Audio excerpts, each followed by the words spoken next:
Have you ever experienced those moments when a vague feeling creeps into your heart, as if something isn't quite right, but you can't quite put your finger on a reason? That moment when things seem perfect on the surface. The words are sweet, the smiles are warm, but deep within you, a hidden alarm bell is ringing. It's not direct fear nor a specific anxiety, but rather a vague sense of inconsistency, a feeling that the superficial layers are hiding a deeper, more complex truth. You might find yourself thinking later, why did I say yes when I wanted to say no? Why did I feel guilty just for thinking about refusing a request? Why did I change my mind so easily about something I was sure of? This feeling is not just an illusion. It is often an accurate indicator that you were in the crosshairs of manipulation. Imagine yourself in a situation where you're talking to a person who seems nice. They smile at you, listen to you with interest, and perhaps compliment you with words that make you feel special. This is the classic gateway. Their facade of friendliness and acceptance doesn't come to you with a direct threat or request, but rather weaves a web of artificial positivity around you. You are so professional in this field. I don't know how I would have done that without you. You are the only one I can trust with this matter. These phrases are not just casual compliments. They are calculated investments. They aim to plant a feeling of appreciation and importance within you and to build a kind of unspoken emotional debt. It makes you feel like you are in a special position, making your future refusal of their request seem more difficult, perhaps even like a betrayal of the trust or admiration they have shown you. But hours or maybe days later, you find yourself having agreed to something you didn't want to do, or you abandoned your opinion in a discussion where you knew you were right. This is where the return on investment appears. They planted the seeds, and now they are harvesting the fruits. You find yourself engaged in an extra task at work that wasn't your responsibility, where you give up your right in a social situation, or even change your personal plans to fulfill someone else's desire. And all of this without feeling that you were explicitly forced. Worse than that, you might find yourself justifying your actions to yourself, believing that you did it of your own free will, or because you are a nice and helpful person, while the truth is far from that. How did it happen? How did that smile turn into a decision that didn't feel like it reflected your will? This is the essence of subtle manipulation. It is not black magic, but rather the art of understanding human nature and exploiting its weaknesses in indirect ways. The skilled manipulator does not use force, but uses influence. They do not command you. They convince you to do what they want by yourself, or make you believe that doing so is in your best interest, or that it is the right or nice thing to do. They pull your strings lightly and quietly from behind the curtain, and you dance to their tune without realizing that you're moving to a rhythm set by someone else. This is not magic, but manipulation in its most precise form. That subtle art that makes you believe you are in control of your life while someone else is quietly pulling your strings from behind the curtain. This is the shocking truth. We love to believe that we are rational and independent in our decisions, but in reality, we are constantly susceptible to influence, whether this influence is benign or malicious. Manipulation exploits this susceptibility, but it does so in a way that aims to serve the manipulator's interest at the expense of your own interest or free will. It is a falsification of reality, not necessarily through explicit lies, but through the slanted presentation of information, playing on emotions, or creating situations that pressure you to make a certain decision. If you have ever gone through this feeling, and I'm sure you have, you are not alone. Manipulation is not a rare phenomenon or limited to certain categories of people.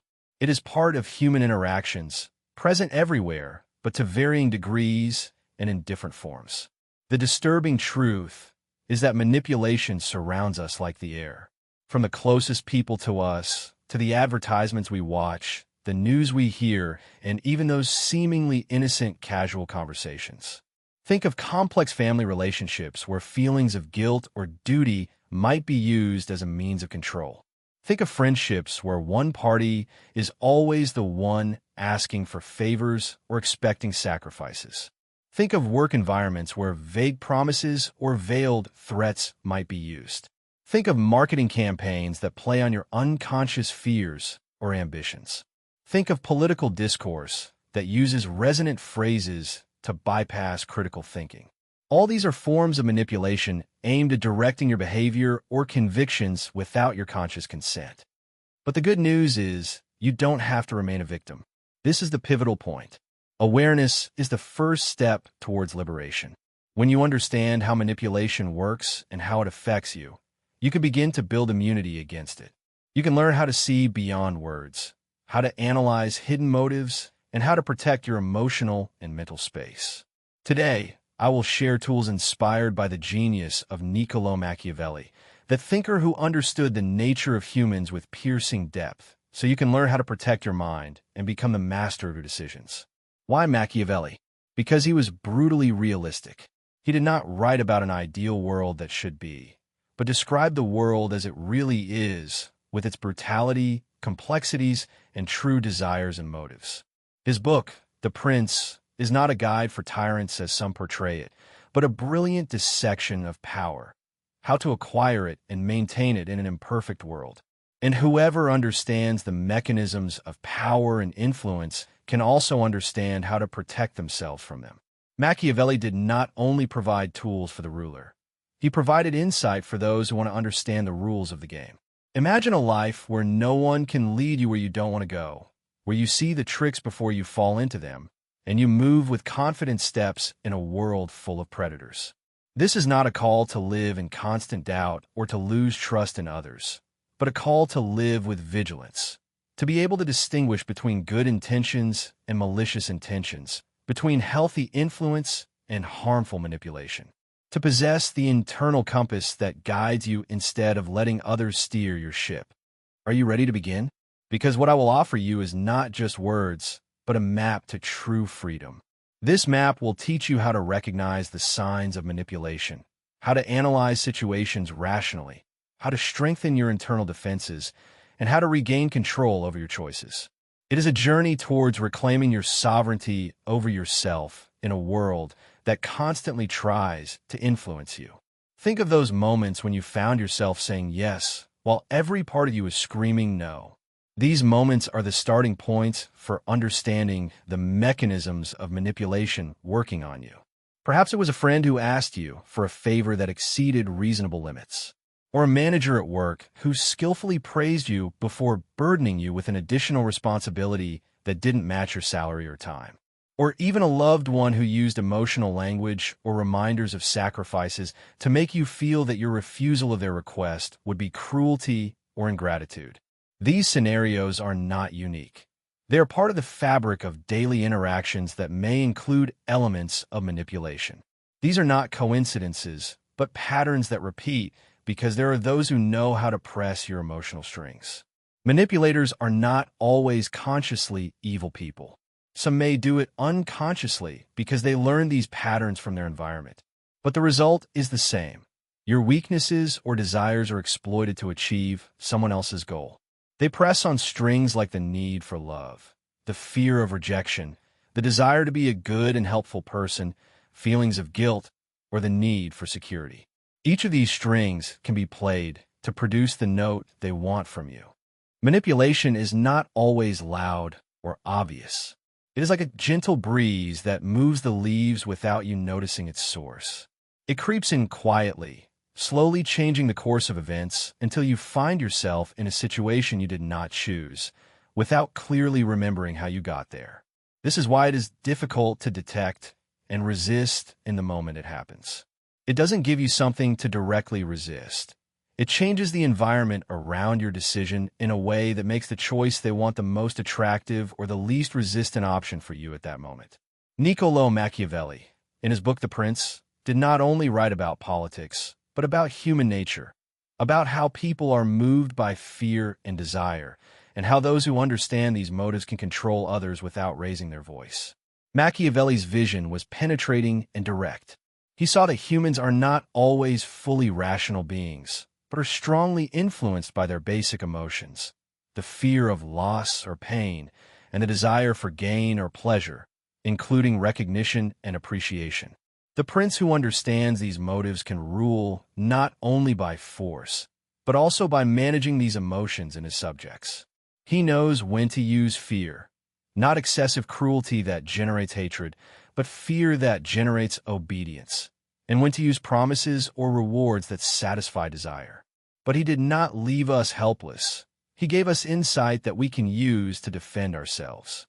Understanding how these motives are used for control does not necessarily mean you will use them to manipulate others, but means you will be able to recognize them when they are used against you. It's like learning a magician's tricks. When you know the secret, the trick loses its power. Machiavelli's insight lies in his call to see reality as it is, not as we wish it to be. This includes seeing humans for who they are, with their complex motives and susceptibility to influence. Think about it. How many times have you felt indebted to someone just because they showed you unexpected kindness? This is not a coincidence, but a precise calculation. This is a common technique known as the principle of reciprocity. People feel the need to reciprocate when they receive something. The manipulator exploits this feeling. They may offer you a small, unrequested service, praise you warmly, or give you a symbolic gift. Then, when they ask you for something much bigger than what they offered, you feel pangs of conscience if you think about refusing. They have planted in you a feeling of emotional debt, as if you were obliged to return the favor, even if it is at the expense of your comfort, time, resources, or even your values. They make the request seem like it's just returning a favor, and not an independent request that should be evaluated on its own merits. The manipulator plants in you a feeling of emotional debt, as if you were obliged to return the favor, even at the expense of your comfort. This debt is not financial, but psychological, weighing heavily on you and making you feel constrained. It may start with a simple courtesy, then a small service, then the level of requests begins to gradually increase. And because the beginning was nice and non-committal, you find it difficult to draw a clear line. Or should you have said no? When did mutual help turn into one-sided exploitation? This gradualness makes manipulation difficult to identify in its early stages. Imagine this scene. You're sitting with someone who seems to care about you. They ask about your day, listen with focus, and perhaps say a phrase like, "You are the only one I trust." You feel warmth, importance, trust. This touches the basic human need for belonging and appreciation. We are social beings, and by nature seek acceptance, love, and recognition of our value. When someone comes and gives you this feeling, they open a direct channel to your heart and mind. These words are not just friendly talk. They're a bridge that the manipulator crosses to reach your points of weakness. The trust they show you, whether genuine or artificial, makes you inclined to trust them in return and makes you more open to their requests. You feel warmth, importance, but the next day, you find yourself offering them help you hadn't planned for or abandoning your plans for their sake. The bridge has been built, and now they are reaping the benefits. The request often comes after they have reinforced your feeling of appreciation and specialness. The commitment you feel is not the result of external coercion, but an internal response to the need that has been stimulated. You don't say yes because you're forced, but because you feel you want help, or at least you feel that your refusal would be a disappointment to someone who made you feel good about yourself. What happened? They exploited a simple human weakness, our need for appreciation. We all want to feel that we are important, that our efforts are appreciated, that our existence makes a difference. This is an innate and powerful need. The manipulator does not create it. They exploit it. They offer you the appreciation you crave, not because they truly value you, but because they know that will make you more willing to give them what they want from you. They use appreciation as bait. But the manipulator turns this desire into a weapon. They don't ask directly. They make you offer help yourself, as if the idea came from you. This is the pinnacle of brilliance in manipulation. When a person believes the idea came from them, they adopt it more strongly and defend it. The manipulator may describe their problem in a way that arouses your sympathy or highlights their desperate need, then falls silent. They let you think and let your feelings of appreciation and empathy interact inside you until you jump to offer the solution they desire. I don't know how I will finish this report on time. It's very complex, and I'm exhausted. Then they stop. They don't ask for help, but they paint a clear picture of their predicament, knowing that after all the praise and trust, you will feel the desire to be the savior, to prove that you are the person they trust. And here lies the greatest danger. When you believe you are the decision maker, you lose the ability to see the truth. You are not looking for signs of manipulation because you are convinced you are acting freely. You do not question the motives because you see the situation as an opportunity to be a hero or a good person. This false sense of independence is the most secure prison. Machiavelli once said that people are governed more by their eyes than by their hands, meaning that what you see and feel can deceive you if you don't think deeply. In the context of personal manipulation, this means the manipulator relies on what they make you feel, appreciation, guilt, empathy, and what they make you see, false kindness, attention, to direct your actions, instead of you relying on critical thinking and objective analysis of the situation. Manipulation is a theater, and the manipulator is a skilled director who knows how to place you in a role you didn't choose. They write the script, design the sets, the words, smiles, and gestures, and direct your performance from behind the scenes until it seems like you are acting completely naturally. You might even excel in the role they chose for you without realizing you are playing in their play. But why do we fall into these traps? Because we have vulnerabilities we haven't yet discovered.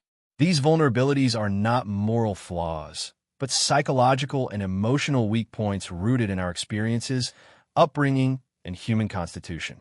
Everyone has these vulnerabilities to some degree. The difference is the level of awareness of them and working to strengthen them. Imagine yourself as an old fortress with towering walls, but with a small crack in its foundation that you don't see. The manipulator doesn't need an army to destroy you. It's enough for them to know where the crack is and how to slip through it. They don't attack the strong walls, your logic, your conscious will, but look for the back door, the unprotected point they can enter from without much resistance. These vulnerabilities are not flaws, but part of being human. They relate to the need for love, the fear of loneliness, the desire for acceptance, feelings of guilt towards real or imagined mistakes, the search for security. These feelings and motives are completely natural, even necessary for building relationships and interacting with the world.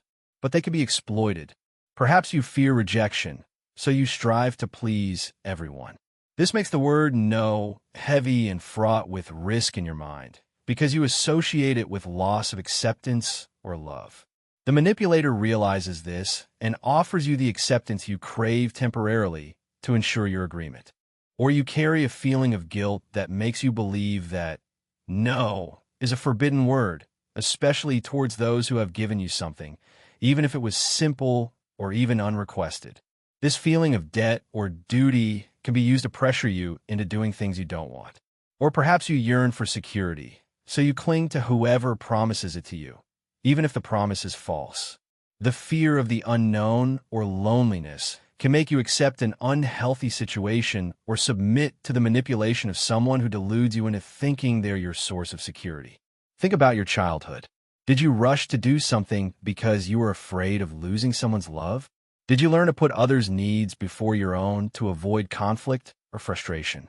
These old lessons leave a mark on how you interact with the world as an adult. The behavioral patterns you developed to cope in childhood, like people-pleasing, avoiding confrontation, can become vulnerabilities exploited by manipulators in your current life. Those who do not confront these old patterns and understand their roots become easy prey for those who know how to press on these old wounds. But don't worry, because knowledge is the beginning of strength. When you start to understand these internal vulnerabilities and why you react in certain ways in certain situations, you begin the process of healing and strengthening. It's like identifying the weak points in your own fortress before the enemy discovers them. When you see these vulnerabilities, you start closing the doors that were open to everyone. This does not mean becoming isolated or harsh, but becoming more aware of who you allow into your internal space and how you allow them to do so. You set terms, you set boundaries, and you control who holds the keys to your emotional strings. Let me tell you a story. There was a young man named Ahmed who worked in a small office and always said yes to every request.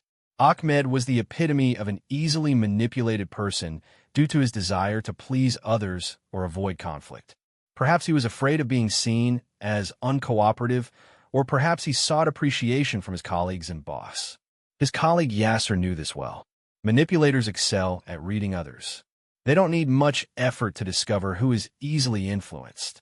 Ahmed's behavior was like an open invitation for Yasser to exploit his kindness or weakness. Every time Yasser needed help, he would start by praising Ahmed. "You're the best at this.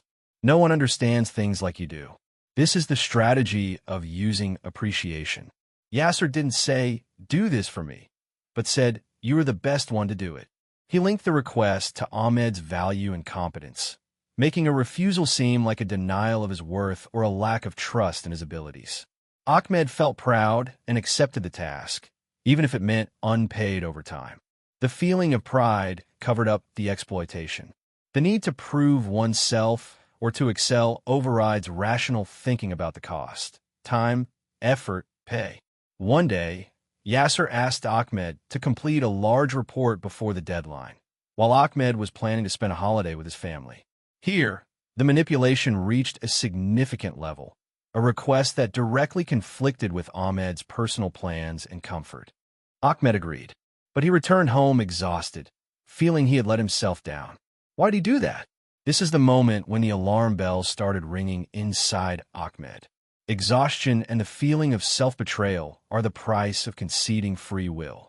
He did something against his own interest and deep desire, not because he was forced, but because his feelings were manipulated. Because Yasser didn't pressure him with force. He planted in him a feeling of being special, then let him decide for himself. This is manipulation in its purest form. You think you are free, but you are moving according to someone else's plan. Yasser didn't need to use formal authority if he were the manager or a threat. It was enough for him to know Ahmed's point of weakness, the need for appreciation and the desire to help, and to use it intelligently. Ahmed was making a decision based on an emotional push, the feeling of distinction and the desire to please whoever praised him, instead of a rational evaluation of the situation and its costs. But what if Ahmed could see the game before falling into it? Here begins your journey towards immunity against manipulation. Ahmed's journey to freedom begins the moment he feels that internal betrayal. This moment is the spark that pushes him to search for an understanding of what happened and how he can prevent it in the future. This journey is what we invite you to follow now. The first step is to understand what drives you. Stop for a moment and ask yourself, what makes me say yes when I want to refuse? Be completely honest with yourself. Is it a fear of losing someone? A fear of confrontation or conflict? A desire to appear nice or likable? Is it a feeling of guilt or excessive duty? Is it a lack of confidence in your ability to deal with the reaction to a refusal? A fear of losing someone or a desire to appear nice? When you know the answer, you become like someone carrying a lamp in a dark forest. You see the paths that were hidden. This self-understanding sheds light on the vulnerabilities in your internal fortress. Once you see these vulnerabilities, you can start protecting them. You have a map of your weak points, and thus you know where to be particularly vigilant. The manipulator relies on your automatic reactions, but they become powerless if you stop and think. Manipulation thrives in speed and spontaneity. It wants you to react based on emotion or habit before logic intervenes. When you stop, take a deep breath, and think before you answer, you deprive the manipulator of their main tool. This brief pause creates a space between the stimulus, the manipulator's words, and the habitual reaction, automatic agreement. In this space, you can analyze the situation. Imagine yourself in a crowded market. The vendors call out to you, offering their goods, but you only buy what you truly need. This is how you become with manipulation. You see the offer, the request, the compliment, the story of hardship, but you only accept what serves you or aligns with your values and priorities. You move from being a passive consumer of offers to a conscious chooser who carefully selects what enters their life. Then comes the next step, which is to learn strategic detachment. This does not mean becoming a cold or emotionally isolated person, but learning how to separate your feelings from the decision-making process in moments when you might be vulnerable to manipulation. I don't mean becoming cold or isolated, but looking at